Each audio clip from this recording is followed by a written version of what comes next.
Hello and welcome in. My name's Tom and I'm your neighborhood busher. Today we're going to talk about the rounds. And if you're wondering where the round comes from, it's from the ass of the cow. I'm telling you, it's the ass. It is the backside, however you want to put it. Let's start off with a little tip.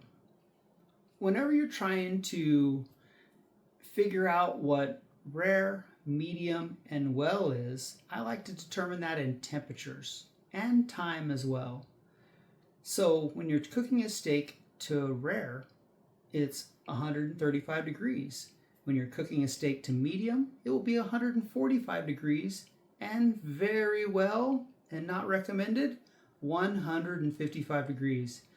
I like to keep my barbecue temperature when I'm cooking steaks at 500 degrees. And at 500 degrees, you would cook a rare steak for 8 minutes, 4 minutes on each side. Or you do a medium steak for about 12 minutes to 15 minutes, give or take, 7 to 8 minutes on each side. And then if you're doing a very well done steak, which is not recommended by me at all, it's going to be in that 20-minute range. About 10 minutes on each side. Maybe a couple extra minutes depending on how well whoever you're cooking for wants it. All right, so let's go over all the different things that you can get off the round, the ass of the cow. Yes, unfortunately.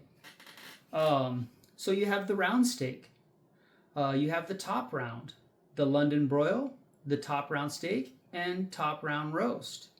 You also have the bottom round, the rump roast, and then the bottom round steak and the thin cut. And then don't forget about the eye round. And you have the eye round roast, the eye round steak, and the thin cut eye round.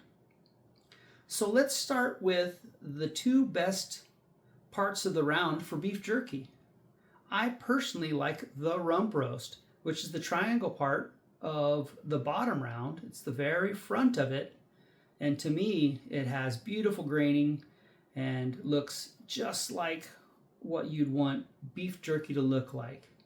And then, of course, you have the London broil, or the top round, which makes excellent beef jerky as well. And don't I love to say jerky? That's terrible, sorry. So the London broil, or the top round, does definitely make the best beef jerky. I do not suggest eye round for beef jerky. It's just so lean and the grains are so dense in that piece of meat that to me it just doesn't make the best beef jerky. What's crazy about rounds is it's such a diverse piece of meat. It's just a very tight grained piece of meat with not as much fat on it. So it's not like a juicy steak, You could throw the London broil on the grill. It's just not, I don't suggest that personally. And then I would never suggest to cook a London broil in the well range. If you're going to put a London broil on the grill, you want to be in that rare to medium rare. That's the only way, in my opinion, it's going to be juicy and it's going to be even remotely tender. Rounds need time, or they need to be cut very small, unintended. Rounds, especially top round and bottom round, are real good stew meats and stir fries or chop sueys, the very small, tiny chunks of beef.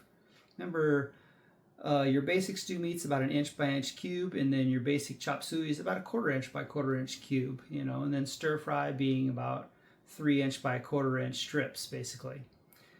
Just some basic, diameters and basic thoughts of how to produce those pieces of meat if you were trying to cut that at home. The London broil is really good. It's a really good roast. It's very good in the oven. The top round roast as well, very good in the oven. If you wanted to crock pot that roast, remember in our last chuck video, we talked about cooking times in the crock pot.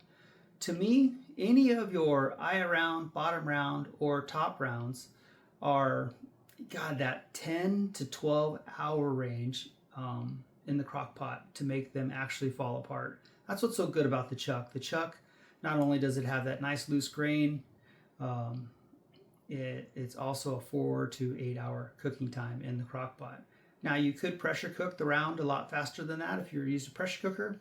I personally don't use pressure cooker too often, so I'm not going to speak on that because I'm just not proficient in it. Your 10 to 12 hours, in the crock pot, absolutely perfect.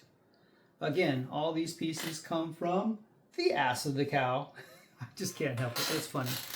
When you're talking about, say, your bottom round roast and your eye round roast, in my opinion, these are roasts that can be cooked in the oven, in that 2 to 3 hour range.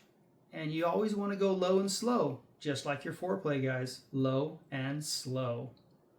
But you're talking about, 3 hours, 2 to 3 hours in the oven, in that, say, 250 to 300 range. Just a little lower and a little slower, and then stretch out that cooking time. These roasts do not have a lot of fat to them.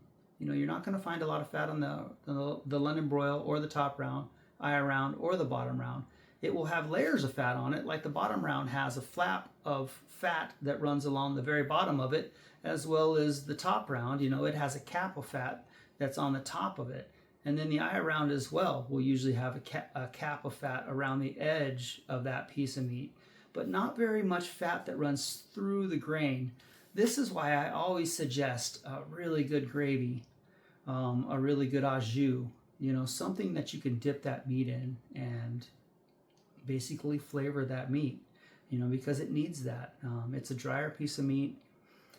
It doesn't have quite the juiciness of something from the chuck, or like your grilling steaks, ribeye, T-bone, things like that.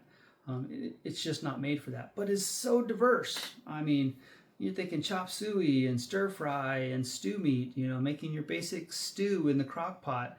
When you do those inch by inch pieces of stew and you put that in the crock pot with your potatoes and your carrots and your celery and all that stuff, that inch by inch piece of meat will break down pretty quickly. Within if you're doing the inch by inch piece of meat and you're doing classic stew in the crock pot, you're talking about maybe a 4 to 6 hour cooking time to get that piece of meat to, really get nice and tender, so that it's consumable and you're not having to chew on it for an hour and a half.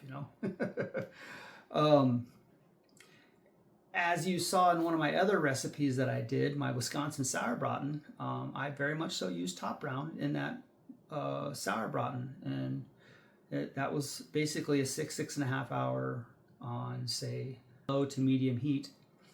And man, that stuff just absolutely falls apart after that amount of time. But it takes it being in that smaller portion for it to break down like that. I just wanted to go over a few little tips for cooking the round, what you can do with the round, cooking times for the rounds, and in general, just some tips on rare, medium, and well done. Thank you guys for spending some time with me. I appreciate each and every one of you as we sit and learn all the different parts of the cow and how to use them. Thank you very much. Please like and subscribe. That's what makes it all go round. Wipe your feet, pay your bar tabs. Thank you. Bye now.